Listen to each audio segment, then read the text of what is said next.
Happy Good Friday to everybody out there. Justin Pooni joined by NorthStar Bets' very own Steven Psihogios. Stevie was a huge slate across the NHL last night on Thursday. A whole lot of developments, a whole lot of moving and shaking in the NHL standings. And of course, we're going to break it all down for you.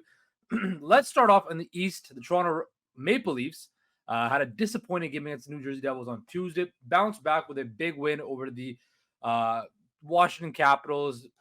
Tyler Bertuzzi, 2 goals. The shorthanded Leafs played really well. Mark Giordano scored as well. Stevie, what did you make of the Leafs' performance last night after this whole week has been dominated by Sheldon Keefe calling out his players, more specifically his captain in John Tavares? And how did you feel the response was from Toronto? I thought the response was good, but honestly, if we're just looking at that game last night, my biggest takeaway is how the heck are the Washington Capitals in a playoff spot right now? No idea. Every time I watch this team, they look terrible. They look awful. Everyone wants to give Spencer Carberry praises, but I mean, every time I turn them on, they're getting shellacked. Like they're the only team in a playoff spot with a negative goal differential. To me, it's just really surprising that they are where they are. I'm not going to go as far as to, laud Spencer Carberry for the job he's done just yet. This is a team that to me it's the obvious choice. If you're to pick one team to play in the playoffs, that's the one I want. The Leafs, okay, they come out, they took care of business. They did what they needed to do. I thought where you saw more from Tavares and the Leafs in general was the defensive effort. I mean, Washington really had very few chances in that game, which I think was needed because Joseph Woll's confidence, it's fair to wonder where that was given his recent effort. So I think a dedication to defense was a big takeaway from Toronto in that game. And sure, it's a Washington Capitals offense that's not very good, but no taking anything away from the Leafs. They did take care of business last night and did what they needed to do to get the win. Yeah, look, I think the Leafs, the biggest thing was defense, defense, defense. I stressed before the game where they look at the mental defensive lapses they had against New Jersey. They had to clean that up. And to see a guy like John Tavares put some forth more effort on the defensive zone, have the team buy in and not, again, it's the Washington Capitals. They don't have they're not the Washington Capitals of 10 years ago, but to have them stymied and locked down, I think they only allowed 24 shots in the game or something like that for a guy like Joseph Wall, who finally made the first save of a game. It was a big confidence booster for I think him. I still believe that Samsonov will be the playoff number 1 starter. But the Leafs, this is a game they had to win. They bounced back. They played well. But this doesn't change my perception of, and this leads into my next question of Stevie. 4 Canadian teams are set to make the playoffs. Out of those 4, which one do you think will be knocked out first come playoff time? Well, we're going to have to wait and see the schedule, right? Because if we're going to get into semantics here, it's going to be hard to tell whether it's going to be the Winnipeg Jets or the Toronto Maple Leafs. Unfortunately for Winnipeg, they're starting to show, I think, their true colors. They've lost 5 in a row. They have not looked good. Rick Bowness teams generally have a small margin for error. They play great defensive hockey and rely on getting a few goals to win. You start giving up more than, the 2-3 goals than expected, that offense is in a lot of trouble. And last night they had chances, 2 empty nets, and they couldn't bury it. So, they had opportunities to score in that game, and they threw them by the wayside. And then Vegas took advantage of their opportunities in the third. And then the Maple Leafs, they're going out in the first round. I'm sorry, Maple Leafs fans, if you have delusions that this team is going any further, but you're going to get the Boston Bruins or the Florida Panthers. And even your Maple Leafs fans saying, I kind of hope we get the New York Rangers if they were to fall back into the wild card. I don't think you want the New York Rangers. I'll be very honest with you. I don't think you want the New York Rangers. Sure, maybe the weakest team of those 3 is the Boston Bruins. They might finish with the most points of the bunch, but that's a team that just has your number. And look, I don't think this Boston team, I said it earlier in the year, if you look at the rosters on paper, I don't think Boston has as much punch as Toronto does. But the Bruins clearly are structured well to beat Toronto. They have the goaltending, and that's where it really tilts the scales for Toronto. Samsonov is not a high-end goalie. You're going up against teams in the playoffs. Boston's got two high-end goalies. The Rangers have a high-end goalie who's really finding his game recently. And the Panthers, Bobrovsky, we saw what he can do in the playoffs last year. He stole them series. So good luck. Hey, look, I agree with you 1000%. I think it does come down to scheduling. I could see a scenario where one night the Jets get knocked out and then the Leafs get knocked out the next night, both in the same amount of games. The Winnipeg Jets, like you mentioned, they're a very good defensive team. They have a very good goalie in Connor Hellebuck, but they just can't score any goals. I think they're the lowest scoring team amongst all playoff teams. Look at this current juncture of the season. They're not deep enough. They can't score enough. And that's a big factor when you play a team like Vancouver, or you're going to play a team like if they fall to the wild card spot, a Dallas, or they play Colorado in the first round. You're not gonna win, right? You're not gonna win if you can't score goals. And I believe that as great as Connor Hellebuck is, this Jets team is just not deep enough. Their margin for error is so small, exactly like you mentioned. The Winnipeg Jets are faltering at the wrong time. They're playing their worst hockey right now, and I think it all comes back to this. I've been saying the Nashville Predators are a better better story than team. I actually think the Winnipeg Jets might be a better story this year than team. They've been great. They played tight hockey. They've played very well all season. But when it gets down to the brass tacks and you're looking to play, playoff style hockey, and you need your big stars to show up and you need to put the puck in the back of the net, I don't think the Jets have the horses to do so. When it comes to the Leafs, it's the exact opposite. They can score, but they just can't. They can't stop teams. Their defensive mishaps are very glaring. I don't trust any of their goaltending come forward in the playoffs. Whether that's Samsonov, Wall, Martin Jones, they're going to be at a disadvantage against anybody in the Eastern Conference, whether that's Carolina, New York, Boston, Florida, whomever. They have no chance to win that. Their defense core is the weakest, I think, out of any team, any elite team in the Eastern Conference. Yes, they have the top end skill, but can you trust a guy like Tyler Bertuzzi, Bobby McMahon, Pontus Holmberg, the Max Domi, whomever, to score big goals? Because defenses are going to hone in on Tavares, Nylander, Matthews, and Mitch Marner. I'm going to chalk up to that. Mitch Marner is going to be hurt for the playoffs as well. He's still out, hasn't played yet. I don't think he's going to be healthy and even close to 100% come playoff time. Now Morgan Riley's hurt, Joel Edmonton's hurt. So there's a lot of injuries going on in Toronto, which is not good at the wrong time. So I believe that, yeah, absolutely. The Jets and the Leafs are going to be the first two teams eliminated.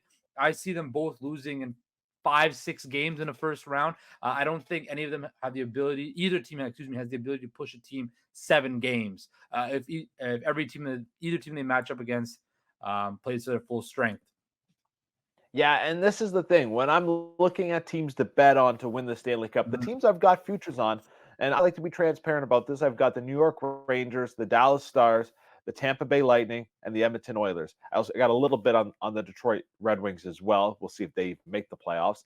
But look, those teams, one thing that they all have in common is that they can win games different ways. Tampa Bay, okay, maybe the defense hasn't been very good, but we know high-end Vasilevsky is the best goalie in the NHL. They can win games in net. They can win games with their forwards. Dallas can win at any level. Forward, defense, goaltending. The Rangers, same thing. Forward, defense, goaltending. Edmonton, Stuart Skinner's been excellent. Goaltending's not a problem. The defense has been very good. You look at their expected goals against numbers. Edmonton's right at the top of the league, and the offense, I don't need to say anything about Edmonton's offense. Look at Toronto. Can they win games with their forwards? Yes. Can they win with their defense? No. Can they win with their goaltending? No. Winnipeg, goaltending, elite. Maybe the best in the league this season. Defense, I have some concerns. It's not a bad unit, but you could argue that it doesn't really have the depth that a Dallas does or New York does. And their forwards, they're just not good enough right now. I like what they did at the deadline. Adding to Foley was the right move. He filled a hole, but they still aren't able to score with the elites like the Colorados and the Dallases, and that's where they'll run into troubles in the playoffs. Absolutely. Look, I'm looking at the defense core right now. You got a guy like you got Logan Stanley, Nate Schmidt, Sandberg, Pionk, Morrissey, Colin Miller, Brennan Dillon, and Dylan DeMello. Not exactly murderers row up there. Again, a lot of these guys have played great this year. I think Brennan Dillon's a very good depth defenseman. I like Josh Morrissey a lot. But do I really trust them in a 7-game series? And look, Winnipeg, they went on that run to the conference finals back in 2018. But after that, they had the one playoff series win over Edmonton in the bubble or the the all Canadian year. But after that, they haven't really done much come playoff time. And I just think matchup wise, whether that is Vancouver or that is Colorado or that is Dallas, they're just going to be severely, the severe underdogs in any series they play. And I don't see them succeeding at all. Same thing with Toronto, just a matchup wise, because they've fallen in the standings. They're not going to have home ice. They're going to be in big trouble. I just don't see them going into MSG, Boston, Florida, wherever, and winning games. You need a goalie, especially when you're a road team, to steal you a game. At least the Jets have that. The Leafs don't have that at all. Let's go now towards the Edmonton Oilers, who again last night beat the Los Angeles Kings. They're 6 points back of the Canucks for the first in the Pacific. This is the team that I kind of pegged now to win the Stanley Cup because they've been playing not desperate hockey, but fairly desperate hockey since November just to get back into the playoff race and now to even get home ice advantage in the first round. McDavid is McDavid. Draisaitl is Draisaitl. But do you think the Oilers have the depth on defense and the goaltending, especially goaltending-wise, to hold up through a grueling Western Conference playoff run? I do. Stuart Skinner, you look at him last night in a big game, made some 10 bell saves. He was awesome. And the defense in front of him is good now. Like Bouchard, Nurse, Ekholm, Ceci. That's a formidable top four right there. And they have the offense that can get them out of jams too. The defense is good enough. The goaltending has been good enough, and the offense can get them out of jams. I really like what I've seen from Edmonton. They were a team that we saw struggle early in the year, but they figured it out. McDavid got healthier, and they figured it out. I know you're not going to like to hear this, Justin. They might push your Canucks for top spot in that Pacific Division. You look at Vancouver, over their last 7 games, they've lost 4 of them. That's 4 games with Casey DeSmith that they've lost. His save percentage was below 900 entering last night, so keep an eye out for that. Demko's going to miss a little bit more time. I would not be shocked if Edmonton made a push for the top spot in that Pacific Division. They've been that good lately. Look, I agree. I mean, I'm worried about Edmonton a little bit, but look, the Canucks still were 6 points up. They have 2 less games in hand, but I think the Canucks have an easy slam dunk game against Anaheim that they should win. Then they play against Arizona, Vegas on the road for a little bit. They still have to play the Oilers as well, a team they've played very well against this season. So I still think first in the division is the Canucks to have. It helps when the Dallas Stars have the refs in their back pocket last night, which again is generally the case when teams play Vancouver. The refs are always against them. But looking at the Western Conference playoff matchups right now, I think the Oilers, I think they do play Vegas, and I think they easily handle Vegas. I think LA plays like the Minnesota Wild from the early 2000s, the most boring style of hockey, the most just suck the energy out of any building type of game. And the funny thing is they have the horses to play well, right?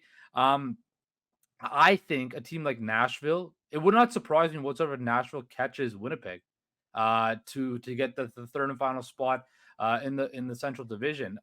So it's going to be very interesting in the Western Conference playoffs right now. Looking at the futures at NorthStar Bets, the Avalanche are plus 325, the Oilers are plus 350, the Stars are plus 500, and the Canucks are plus 500. Again, having watched the Dallas Stars play last night, it still shocks me that we still put so much stock into the Colorado Avalanche.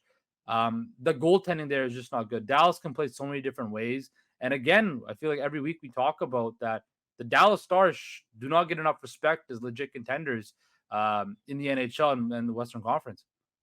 No, they're sitting 3 points up on the Avalanche. Yeah. Colorado's got a game in hand, but they can do whatever they want with it.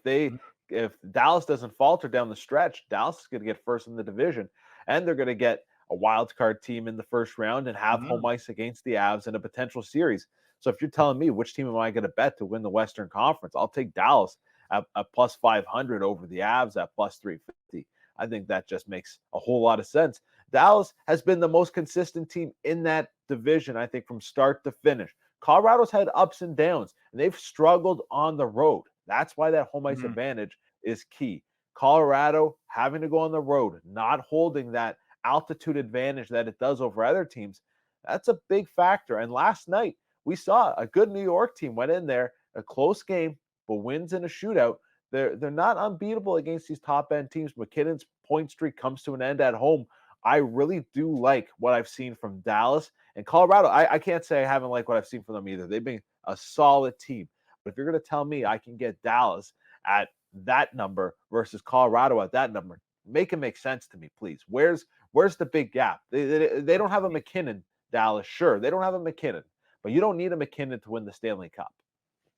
Hey, look, I agree. I definitely agree with that. Now, before we finish off, we got to touch on the Art Ross because we did last week talk about who's going to win the scoring title. You said Kucherov is going to win. He has it in the bag. I said McDavid.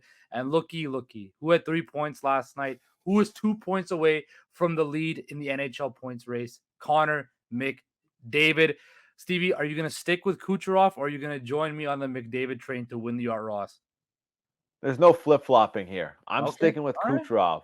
The Bolts, they are playing some excellent hockey right now. Agree. Look, I know McDavid's got some games in hand, and he might do some stuff with it, and there's some reason to be concerned, but I'm not flip-flopping. I'm sticking with Kucherov. I think he takes it up a notch as the Bolts push for potentially that third spot in the Atlantic.